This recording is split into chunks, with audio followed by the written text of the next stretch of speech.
My tema vanmôre, na wie gaan u verhulp? Dit was 'n boodskap wat eintlik maklik was om voor te berei, want die woord van die Here het vir my alles gesê wat ek wou geweet het. Gaan nie 'n baie lang boodskap wees nie, maar ek wil hê u moet baie aandagtig luister vanmôre. Nou, wie gaan u verhulp?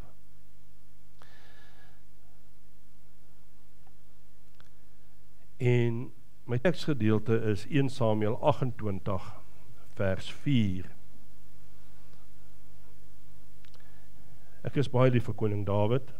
Ek is lief vir sy geskiedenis. En ek is self lief vir Israel. En ek bid elke dag vir hulle teen hierdie demoniese magte wat hulle so duister. En ons weet dat as u selfs van rigters af die Israel volg en u ken sy geskiedenis, dan sal u weet, dit was 'n gevolgie wat my baie afvallig was aan die Here, soos ons ook maar vandag. Maar kyk na 1 Samuel 28 vers 4.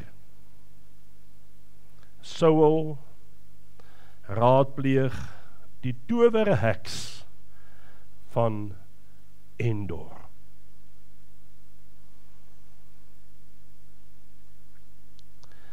Vers 4. Ek sou baie graag die hele hoofstuk wou gelees het, maar u kan dit gerus by die huis gaan doen. Daarop het die Filistyne bymekaar gekom en ingetrek en laar opgeslaan in Sunem. En Saul het die hele Israel versamel en hulle het laar opgeslaan by Gilboa. Toe Saul die leer van die Filistyne sien, het hy bevrees geword en sy hart het gebewe. Ek dink jy is bang as jou hart in 'n ritme aangaan, hoor. Ek dink is 'n vrees wat oor jou kom wat jy nie kan hanteer nie. Vers 6. En Saul het die Here geraadpleeg, maar die Here het nie hom geantwoord nie. Sjoe. Die man was benoud, né? Geen antwoord van die Here nie. Nie deur drome en nie deur die Urim en nie deur die profete nie. Ons het Woensdag aand 'n baie goeie bid hier gehad. En ek het so in kortheid gevra, wat is die Urim? En nie een van hulle kon my antwoord nie. Ons gaan nou dalk 'n bietjie daarna kyk. Ja, Saul word baie benoud. Op hierdie stadium het die Here se salwing reeds gewyk van Saul. Na regte, hy het miskien die kroon gedra, maar nie meer in die hart van die Here koning van Israel nie. En wanneer die salwing van die Here van jou weggaan, het jy dadelik jou kontakpunt met die Here verloor, jy moet dit verstaan. Saul is benoud. Hy bevind homself so ver weg van die Here. Hy sien hierdie weermag voor hom staan en hy besef, ek het moeilikheid. En ek wil vir jou sê, in jou huidige lewensomstandighede, kan jy 'n weermag van probleme voor jou sien staan. En ek wil vir jou sê, jy kan 'n groot moeilikheid wees. As daai man se hart begin ruk in sy borskas van vrees. Saul weet, hy kan nie hierdie oorlog wen nie. Hy kan nie. Maak nie saak wat hy doen nie. Menslik onmoontlik om teen soveel Filistyne te veg. En ek wil vir jou sê vanmôre, laat jou omstandighede wees wat dit wil. Dit kan vir jou te veel word. Te veel vir jou om te veg, en jy weet nie meer hoe nie. Saul gaan na die Here toe. Hy is dan mos nou die gesalfde van Israel gewees. Hy is die gesalfde koning. Hy gaan na die Here toe. Maar geen antwoord nie. Die Here antwoord hom nie. Ek glo het naderhand gesmeek en gepleit. Die Here antwoord hom nie.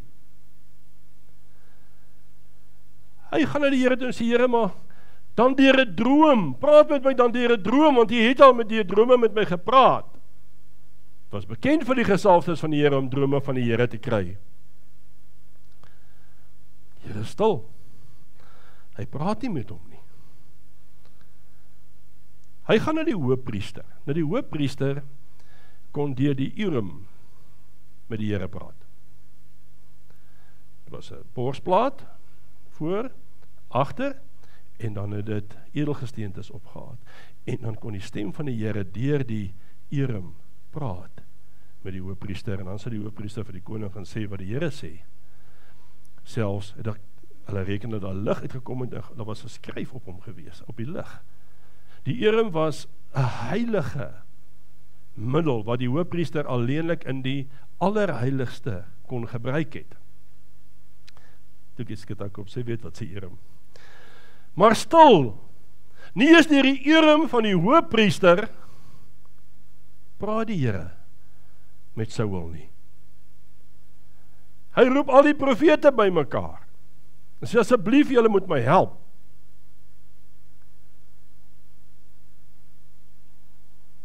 Gebeur nie. Profete het niks van Midian. Niks nie. Daai man bevind hom op 'n baie alleen plek. Nou sou Saul daarop eindig. Wat het hy tog nou gedoen? Wat het hy so verkeerd gedoen? Baie eenvoudig. Hy was ongehoorsaam. Hy kon nie eers wag vir Samuel om die offer te bring nie. Hy was ongehoorsaam aan die Here. Hy het homself bo die profeet gestel. Ag, en leer ons sê, wat sê Paulus, wie is die grootste nie? Dis maar die profeet. In 1 Samuel 16, van vers 14 tot 15. Gaan net vers 14 gou lees. Maar die gees van die Here het van Saul gewyk, en 'n bose gees, deur die Here gestuur, het hom verskrik. Saul was so ver van die Vader af weg beweeg. Hy het so sy salwing verloor, dat die Here hom oorgegee het aan 'n bose gees. Hy het sy hart so verhard en so lelik in die oë van die Here geword, dat die Here vir hom gesê het, daar is hy, vat hom. Kan 'n mens so ver vergaan in sonde? Ja, jy kan. Hoe is dit moontlik? Baie maklik vir my en vir jou vandag, bedroef net die Heilige Gees, en ek wys vir jou, en jy sien hoe vinnig die salwing van God lig van jou. Jy gaan jou by baie alleen plek bevind. Saul het die salwende krag van die Here in hom verraai, en het 'n baie die prys betaal vir dit. Ek wil u aanmoedig, en ek sal dit altyd doen, as ek 'n diens vir diens kan doen, koester die Heilige Gees met alles wat in jou is. Pas hom op. Pas jou salwing wat die Here op jou lewe gesit het op. Nou wil is die man raad op. Hy weet nie meer wat om te maak nie. Onthou, sy vyand gaan nie weg van hom af nie. Daardie leermag van vyand, van die Filistyne staan voor hom. Hulle raak nie weg nie. Dit beteken met die Here nie met hom gepraat het, gaan die probleem weggaan nie. Hy sit met sy probleem voor hom. Soos ek en u vanmôre ook met probleme voor ons kan sit. En ons weet nie hoe om nie, ons weet nie deur nie. Ons weet nie wat om te doen nie.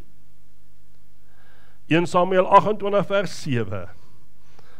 Gaan hy nog verder. Here, hoe ver kan een man dan gaan? En Saul sê aan sy dienaars, soek julle vir my 'n vrou wat 'n dode besweerster is. 'n dode besweerster.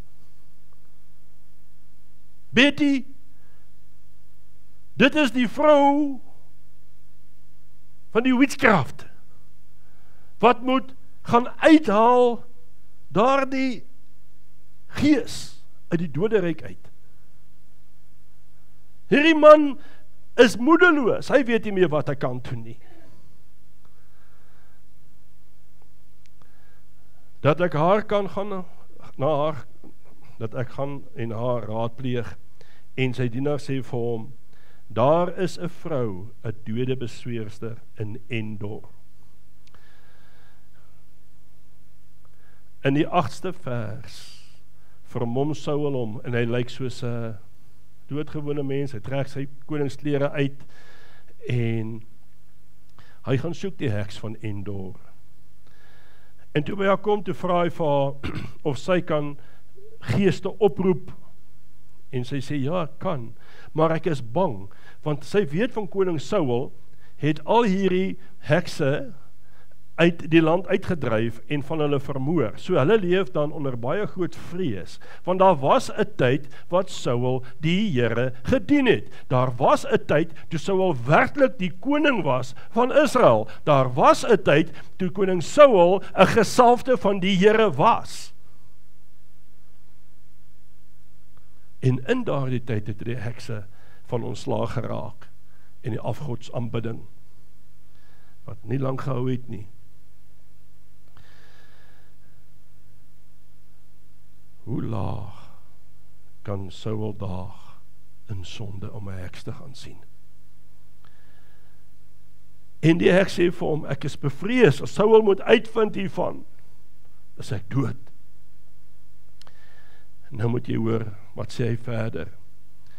Toe sweer Saul vir haar by die Here en sê, so waar, as die Here leef, geen straf sal jou terwille hiervan tref nie. Hoe in die duisternis moet jy wees om voor 'n heks in die naam van die Here te sweer? Ek wil vir u sê, kind van die Here, pas op wat jy doen, pas op waarmee jy besig is. Jy kan vir jouself baie groot probleme oor jou lewe bring. Hier is ongelukkig nie weer een van daai, ek wil graag hoor boodskapies, ek gaan vanmôre vir jou sê wat jy moet hoor en wat jy moet weet. Selfs voor 'n heks sweer hy in die naam van die Here.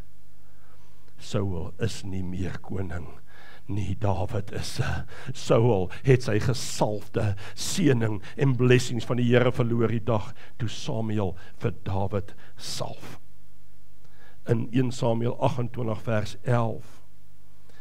En die vrou vra, wie moet ek laat opkom? En hy sê, laat Samuel vir my opkom. Maar toe die vrou Samuel sien, skree sy hardop. En die vrou het met Saul gespreek en gesê, waarom het jy my bedrieg? Hoekom het jy vir my gelieg? Want jy is Saul. Sy besef daardie oomblik, toe sy vir Samuel oproep uit die dode uit, en Samuel vra, Saul, wat soek jy? Het sy daar besef, dit is Saul wat voor my staan. En die vrees kom oor haar, want sy weet, sy is in 'n lokval. Dis wat sy gedink het. Maar min wetende het hierdie heks geweet, dit was Saul sy enigste uitkoms om by Samuel uit te kom.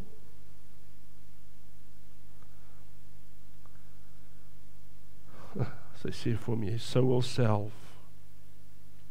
En die koning antwoord haar, wees nie bevrees nie, maar wat sien jy? En die vrou sê vir Saul, hoor mooi, ek sien.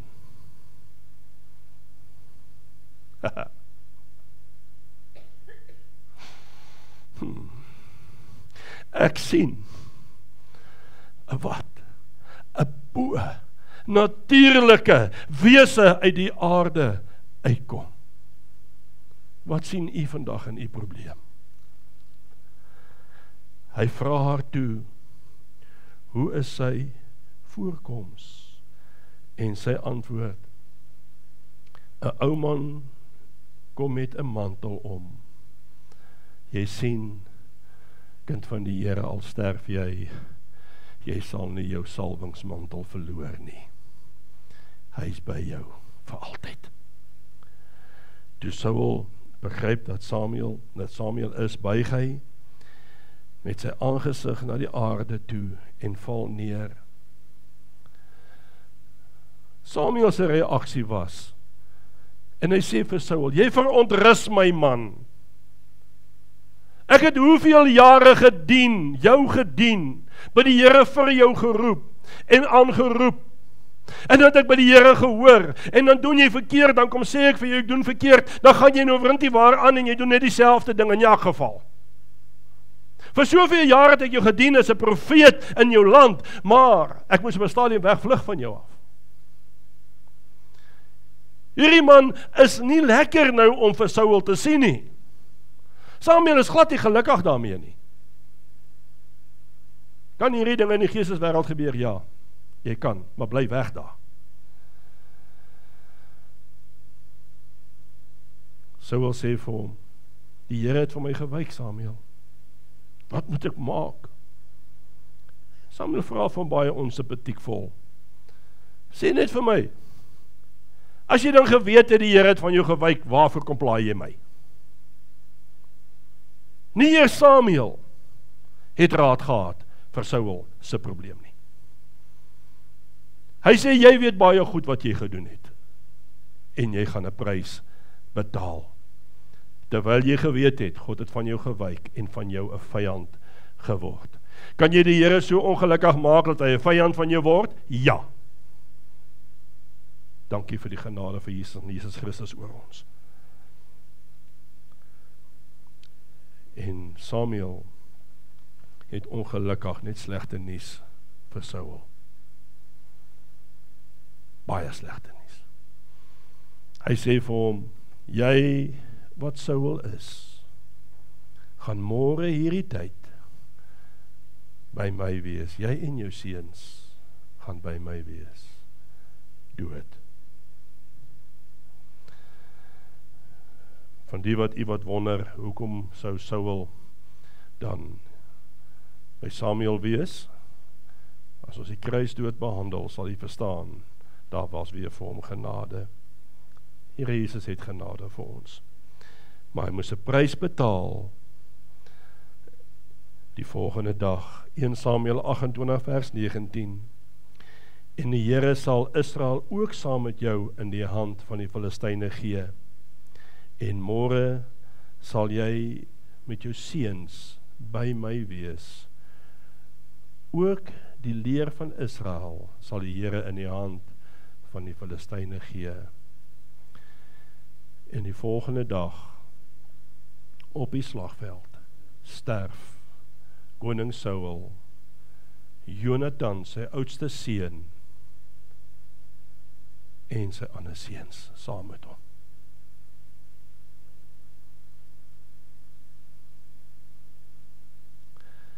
Koning Saul het 'n aardste prys betaal. My vraag vanmôre aan u is, by wie hoor jy? Na wie gaan jy verraad?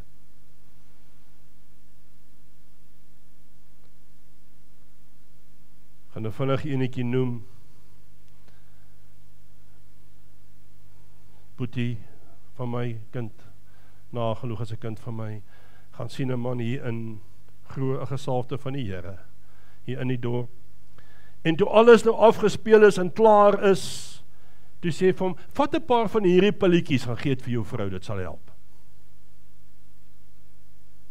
Wie gaan vra jy vir hulp, man? Met wie is jy besig in jou lewe?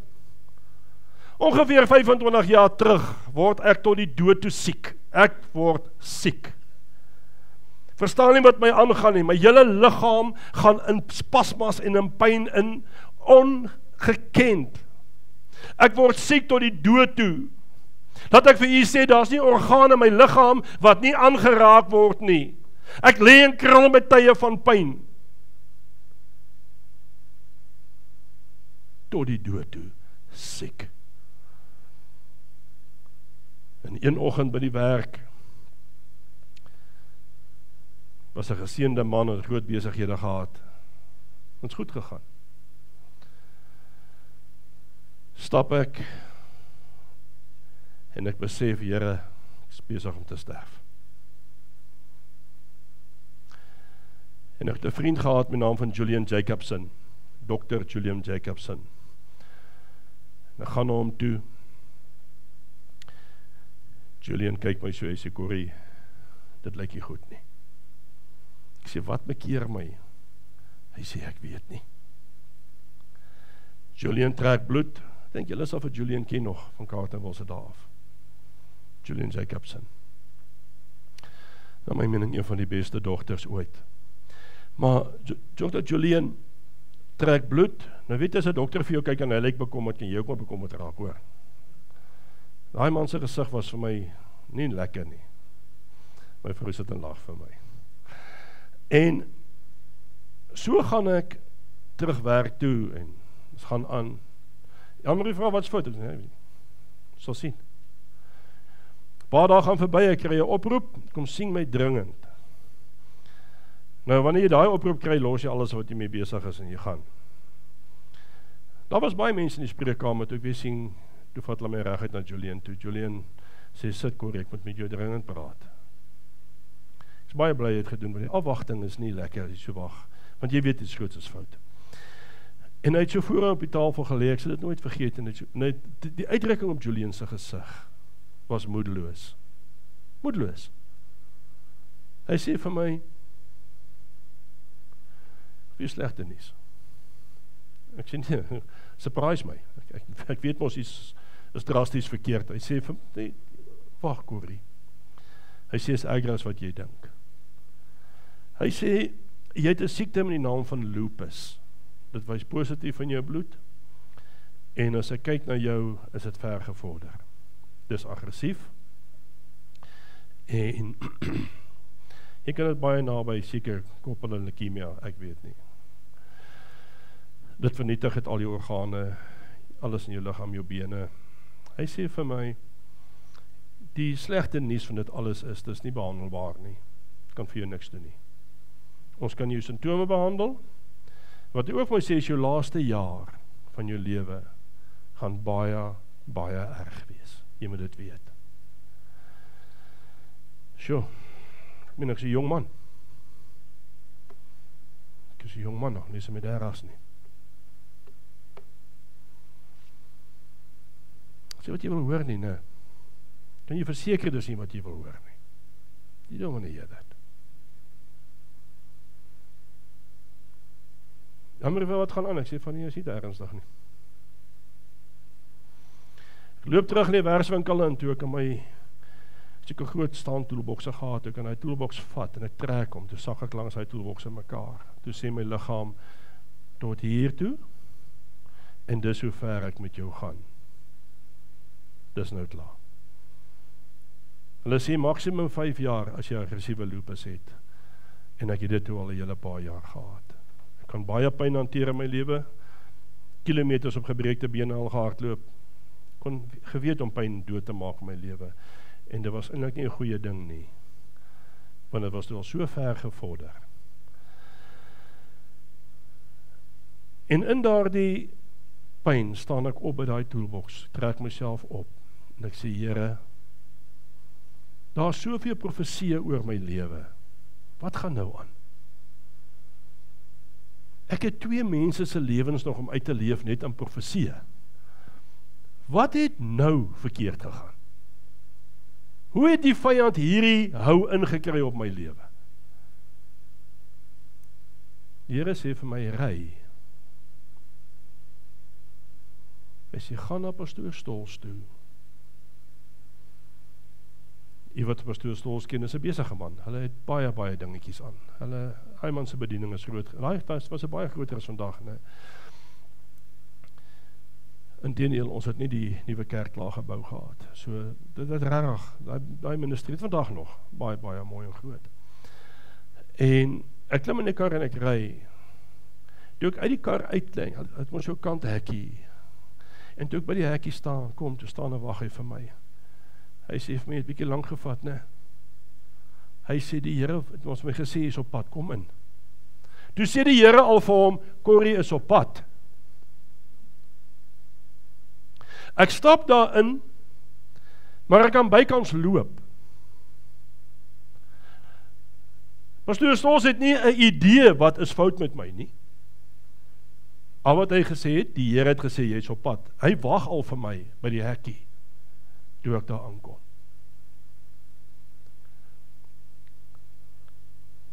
Nou daar van hulle ingangsportaal tot in sitkamer is daar 2 trappies wat jy moet aftrap. Ek kan dit nie afklim nie. Is in soveel pyn, ek kan nie daar die trappies afkom nie. Hy gaan af, hy vat my hande en hy bring my tot in die sitkamer. Hy sê, vertel vir my wat aangaan.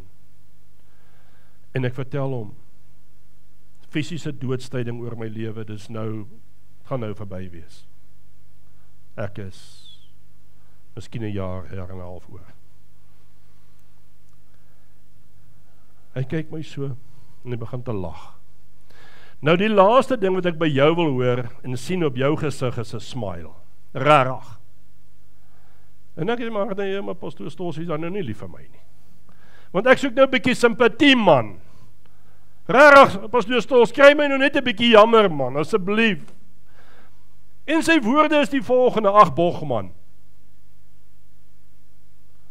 En as ek maar die bloedtoetse sê, hy sê, jy by die verkeerde een gaan hoor. Kom ons gaan vanmôre na die Here toe, dan gaan hoor ons by hom. Wat sê hy vir ons van jou, of jy oor 'n jaar en 'n half gaan sterf? Hy sê, jy gaan nie sterf nie, Corrie. Daar wag nog 'n bediening vir jou, daar wag nog 'n Dian, daar wag nog 'n Susanne. Ons gaan nie sterf nie. Hy sê, nee. Jy weet wat sy profesie oor jou lewe, sterf gaan jy nie sterf nie. Ek sê, man, sê dit vir hierdie lui wat nou so seer is vanoggend. En hy vat olie, en daai man salf my, en hy begin bid. Ek wil vir jou sê, ek nooi jou uit, gaan kyk 'n bietjie, hoe kan daai man bid, en luister as hy bid. Daai man het 'n reguit rooi telefoon op binne in die hemele, in die krag van die Here, vol daardie plek. Onmiddellik is ek kon die teenwoordigheid van die Here om my voel, en soos wat hy my salf, voel ek loop die olie van die Here bo oor my. Ek val op my knieë neer, die volgende moment op my gesig, en terwyl ek daar lê, kom sit 'n Marie in, en hulle lê hande op my, en hulle bid vir my. Ek spring op, en tot vandag toe, geen teken van lupus nie. Dis al so 'n bietjie paar jaar later, hoor. My liggaam se lupus is weg. Die Here maak vandag nog gesond. Maar hoekom ek dit vir julle vertel vanmôre, vir wie gaan vra jy vir hulp? As ek by my goeie vriend Dr. Julian Jacobson gebring het, was ek vandag dood. As ek by hom aangehou het, dat hy net my simptome behandel. Nee, die Here behandel nie jou simptome nie. Hy maak jou gesond. Hy's nie 'n simptoombehandelde mens nie. Hy raak jou lewe aan. Saul, waar gaan vra jy vir hulp? Toe ek by die regte deur aanklop, toe wag hy vir my. Alreeds by die hekkie. Voor by die hekkie het hy reeds vir my gewag. Pastoor Stols het presies geweet wat gaan gebeur. Nie geweet wat fout nie, maar hy het geweet die Here gaan vanoggend iets groots doen. Die dokter het horrible nuus vir my gehad. Pastoor Stols het gelag en gesê, ag nonsens man. Wil jy vanmôre vra kind van die Here, waar hoor jy? Waar gaan hoor jy? Moet jy soos 'n Saul eers deur die land gaan om 'n heks te gaan soek? En ek gaan oor 'n baie hartseer gedeelte nou praat. Maar gaan nou oor praat, want ek wil dit graag oor hierdie video uit hê. En as jy vir my lip gee, maak so. Is reg. Praat ek nie van u voor my nie. Dis hartseer om te sien as kinders van die Here na die duisternis gaan vir hulp. Baie jaar terug het ek 'n oproep met 'n pastoor in die Kaap.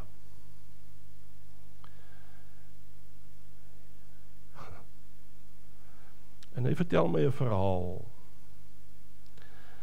En hy is baie entoesiasties oor wat hy wil doen. Ek sê, vertel my meer.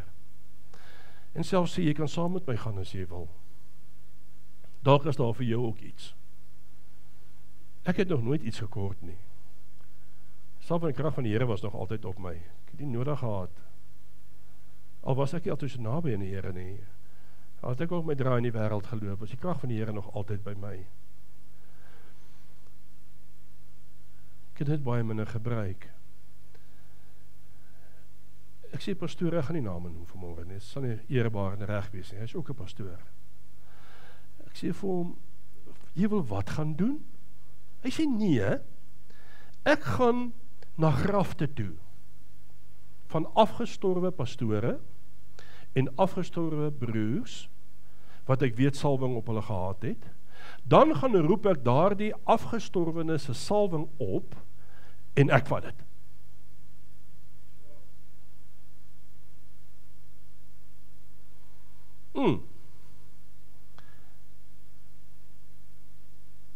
Saul, waar gaan jy verraad? Na die heks van Endor. Nee, jy doen dit nie, hierdie doen jy nie. En daai pastore staan vandag met gemeentes.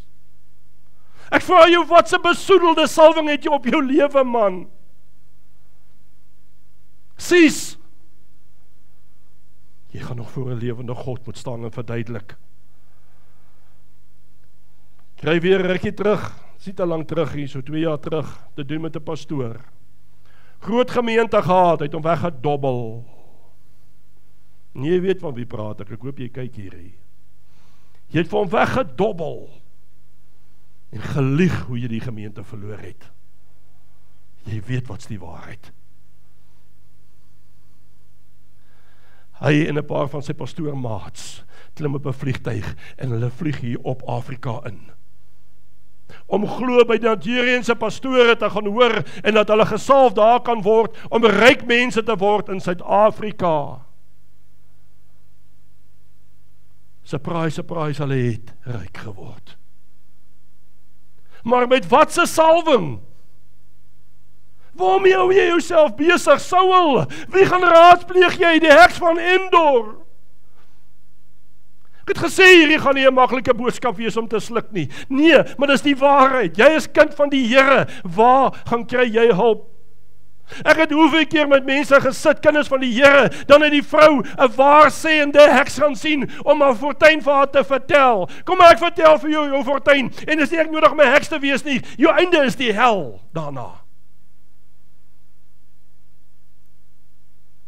Martha, hulle gaan by die Sangoma, hulle gaan by die hekse.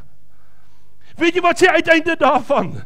Die dood, die tweede dood van die hel ook gaan wees. As jy 'n kind van die Here is, en jy raak betrokke by dit, wag af vir jou 'n groot probleem. Jy is nou besig om die Heilige Gees te bedroef. Kom ons gaan hoor, eerder net by die Here.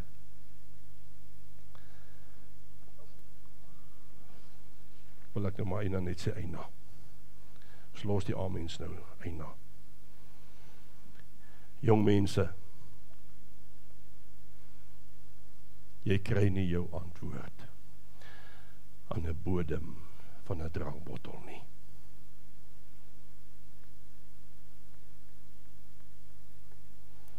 Jy kry nie jou bodem, jou antwoord by die bodem van 'n totglas nie.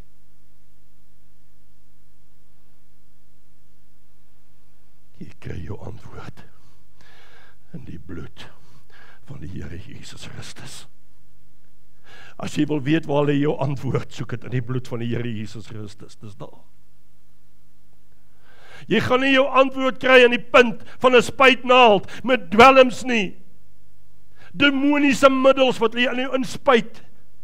Ek kan vir jou die uiteinde daarvan gee. Kom ons gaan Finchels toe. Hulle lê die hele strate volle, lewens vernietig. Hulle het hulle antwoord gesoek op die einde van 'n spuitnaald met demoniese middele. Dis nie jou antwoord nie. Jy soek jou antwoord by die verkeerde plek. Kind van die Here, waar hoor jy? Seksuele immoraliteit is nie die antwoord nie. Is nie die antwoord nie. En dan gaan afsluit.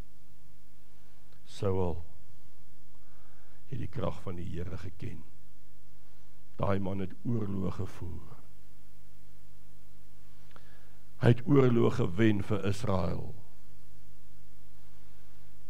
Die woord van die Here leer vir my, net nadat Samuel vir Saul gesalf het hy in die strate ingestorm en profete teëgeloop en hy het begin profeteer. Wat hy manne geprofeteer het altyd waar geword, hoor. Wonderwerkende kragman Saul verloor sy salwing. En ek wil aansluit met 2 Timoteus 3 vers 5. En ek wil jou waarsku, pas op na wie gaan luister jy. Mense wat 'n gedaante van godsaligheid het, maar die krag daarvan verloon het. Paulus sê vir Timoteus, keer jou ook van hierdie mense af weg.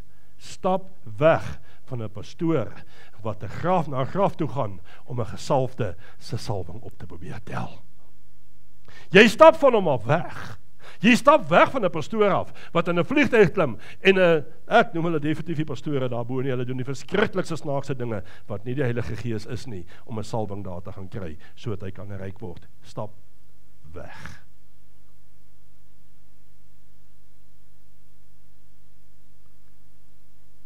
Gaan hoor by die Here as jy 'n probleem het. Daar is nog ware gesalfdes van die Here wat jy kan deurbid, wat saam jy gaan veg. Partykeer is dit nie 'n dag se geveg nie. Dit jy nie 'n maand se geveg, dit jy jare se gevegte saam met mense al gestap. Lang gevegte saam met mense al gestap. Moenie verlei word nie. Moenie foute maak wat jou ewige lewe kan kos nie. Jy kind van die Here, hoor by die Here en deur sy Heilige Gees. En wanneer jy voel daar is nie antwoorde nie, gaan bietjie op jou knieë en maak ook 'n bietjie reg met die Here. Die verskil tussen Saul en ons is die bloed van Jesus. Saul kon nie na die bloed van Jesus gaan nie. Jesus het nog nie gesterf nie. Hy moes dit veel later, toe Jesus afgegaan het, na sy kruisdood, kon hy regmaak met die Here. Maar toe eers. Ek en u vanmôre kan nog na die Here toe gaan sê, ag Here, I've messed up. I've messed up so bad. Kom ons bid saam. Koning Jesus, my Here, my Meester, in wie ek weet ons genade het, in wie ek weet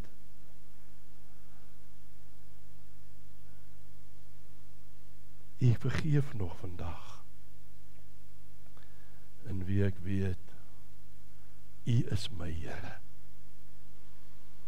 En waar ons soveel keer al foute gemaak het, Here, selfs om te gaan na die heks van Endor, weet ek vanmôre, Here, U genade vir ons is so groot. U genade vir ons is so groot, dat dit maak nie saak hoe die Filistynse mag opbou teen ons nie. Maar as ek na die Here gegaan het, en die Here het my geantwoord, dan sal ek daarby hou,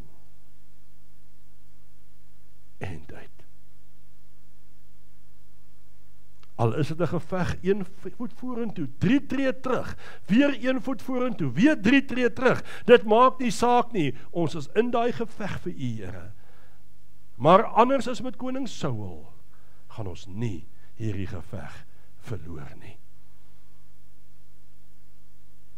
Dank ons U daarvoor, in Jesus naam. Raak elkeen se hart aan, Here. Elkeen van ons is tog maar in 'n geveg. Maar wanneer hy Filistyne mag so groot word, dat ons weet, ons het Jesus aan ons kant. Amen.